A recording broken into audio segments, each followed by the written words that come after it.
I haven't seen anything theatrical that includes Anne in her later years, and if there were, well, it wasn't Anne doing it, and I'm Anne, don't you know that? Matthew was a very sympathetic listener, and I knew he was a kindred spirit the moment I saw him. Oh, I pinched myself black and blue that day. I was in raptures. It was so beautiful, and it felt like home. I'm Maya Bannerman, and I'm here in Charlottetown, Prince Edward Island, to present a performance called This is Anne, Older and Wiser. And it is about Anne in her later years, Anne Shirley Blythe. And she talks about her early days, but goes through the 1900s to just after World War I. Perhaps romance didn't come into one's life with pomp and blare, like a gay knight riding down to rescue you. I mean, maybe it crept into your side in quiet ways, like an old friend, and then there'd be some sudden shaft of illumination, or perhaps love unfolded naturally out of a beautiful friendship, and yet still I could not see, I refused to see, and I rejected Gilbert Blythe when he declared his love. I tried to thwart him. I begged him to make no more than his pronouncement of his affection for me as a friend. Friends, he spat the word. I don't want your friendship, I want your love. He had laughed bitterly then, and it was not a handsome thing. And when he asked if I would give him hope, I didn't look at him, but nodded no. It was quiet for so long, an eerie silence.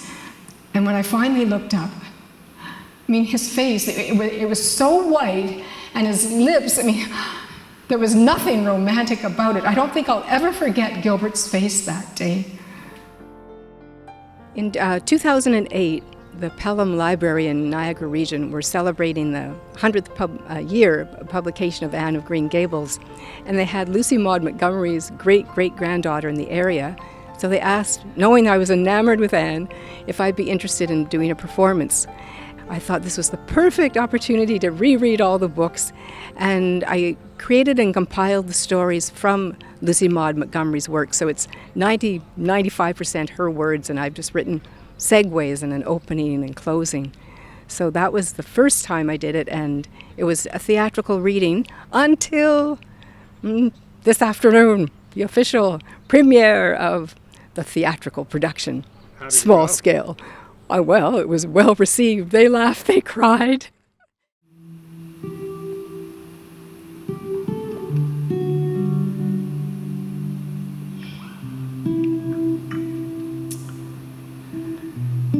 The night Matthew died was the first time Marilla told me that she loved me.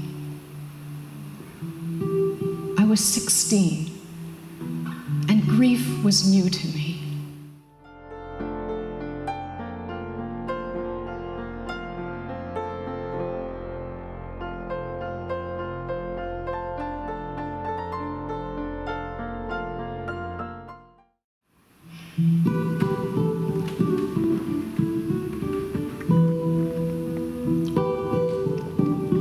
Back at Christmas time, Gilbert had sent me a gift. It was a tiny pink enamel heart on a pendant. I laughed, realizing it conjured up the day that he had called me carrots and then vainly tried to make peace with the pink candy heart. Years flew by, holidays they came and went. We closed the books and danced on graduation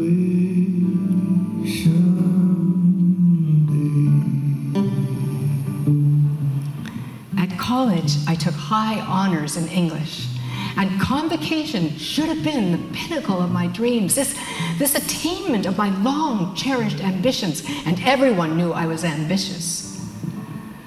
But there was one unaccountable pang that spoiled this long-awaited day. As I got ready for the dance that evening, I decided to wear the pink enamel heart. And then my friend, Philippa, and I walked over to the college. Suddenly, Phil said, "I heard that Gilbert Blythe's engagement to Christine Stewart was to be announced soon after convocation was over. Have you heard anything of it?" I was so grateful for the darkness. "No," I said. My face was burning. My hand went up to my collar. I found that pendant. I gave it a very energetic twist until it gave way, and I shoved the broken necklace in my pocket. I was a foolish young woman. I looked as gay as any of the revelers that night, and every time Gilbert Blythe asked me to dance, I indicated that my dance card was full. And then nothing more to do with him until I went home to Green Gables for the summer.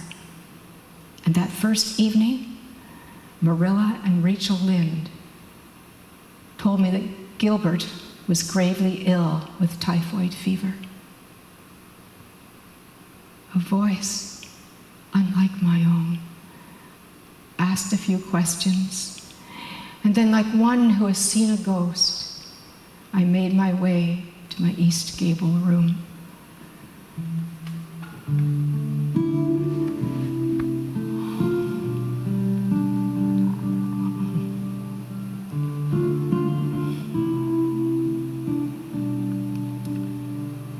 There is a book of revelations in everyone's life.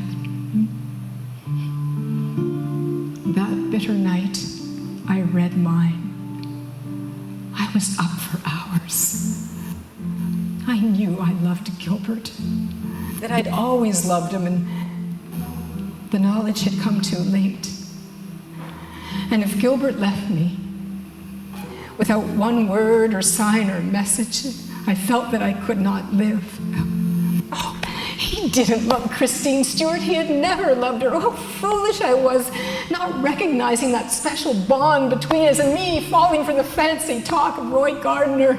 Oh, it was more than I could humanly bear. But I believe that God did answer my prayers that night. For Gilbert took a turn for the better. And he began to visit again over the summer.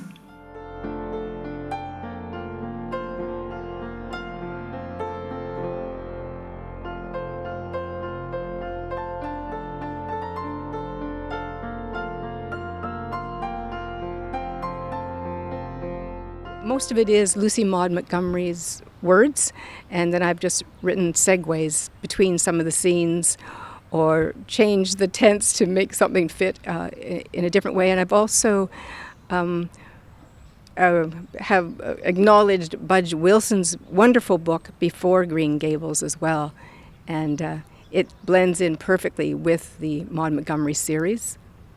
And then my partner Rusty McCarthy has created an original song and does incidental music and sound effects throughout this production. And then, in September of 1890, we married. I was 25, and we moved into our house of dreams. Oh, there was a certain tang of romance and adventure there in the atmosphere that I'd never found at Avonlea. And I still wrote poems and stories in my journals. And then one day in June, I learned that all previous happiness was just a pleasant dream. When I gave birth to our first child, we named her Joy, Joy born in June. And I felt, this is reality. This small baby in my arms.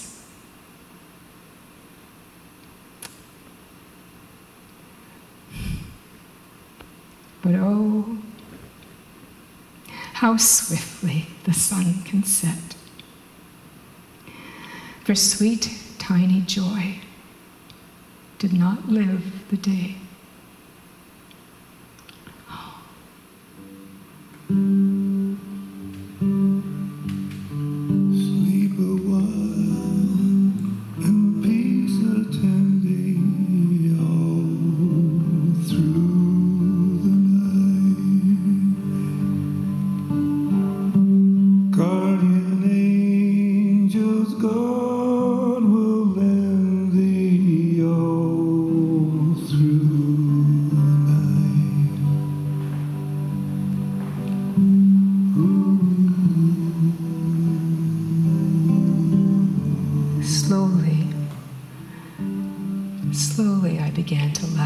again. But I, who had never minded being alone, dreaded it. For when I was alone, I felt so dreadfully alone. I think the wonderful thing about Anne is that the qualities she had when she was young, her imagination and her hopefulness, held her together throughout the years. She went through some very hard times, the death of a couple of her children, and she had the stamina and I think it was the same from her youth that supported her through all that time. And I think it gives hope to people, and hope that they can also use their imagination to help create a better world for themselves. But that afternoon, Gilbert had the news that Walter had been killed in action at Courcelette. All the foolish things people say to you when someone is lost to this world. You'll get over it in time. Spring will come again. It will not. What a blessing that it was Walter that was taken and not Jem. Walter was a member of the church and Jem wasn't. Stupid people. I took to bed with grief. I was inconsolable. We had received 2 letters. One from Walter's commanding officer, saying he had been killed instantly. And another from Walter to his sister, Rilla. Finally, it was the letter to Rilla that turned back the sheets and blankets and brought me to my feet again. She came in one evening to my room and gave it to me to read. It's strange reading a letter when the writer is dead. A bittersweet thing where pain and comfort are strangely mingled.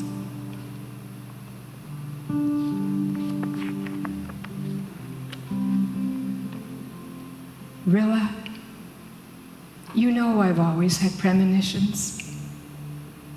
You remember the Pied Piper? But no, of course you wouldn't. You were too young. One evening long ago when Nan and Di and Jem and the Merediths and I were together in Rainbow Valley, I had a queer vision or a premonition, whatever you like to call it. Rilla, I saw the piper coming down the valley with a shadowy host behind him. The others thought I was only pretending, but I saw him for just one moment. And Rilla, last night I saw him again. It was no fancy. No illusions. I heard his music, and then he was gone. But I had seen him, and I knew what it meant. I knew that I was among those who followed him. Rilla, the piper will pipe me west tomorrow. I feel sure of this. And Rilla, I'm not afraid. When you hear the news, remember that. I'll never write the poems I once dreamed of writing, but I've helped to make Canada safe for the poets of the future, for workers of the future, aye, and the dreamers too, for if no man dreams, there will be nothing for the workers to fulfill. The future, not of Canada only, but of the world.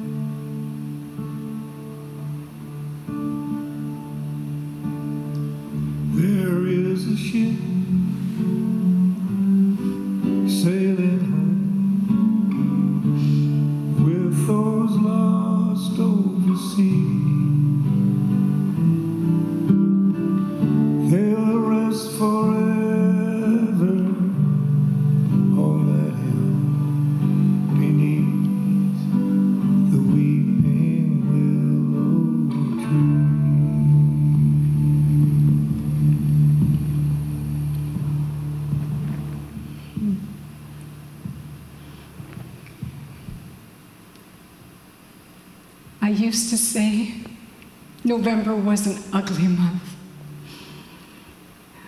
But in 1918, it was the most beautiful month of the year. And on the 11th day, the war was over, and the bells were ringing all through Rainbow Valley.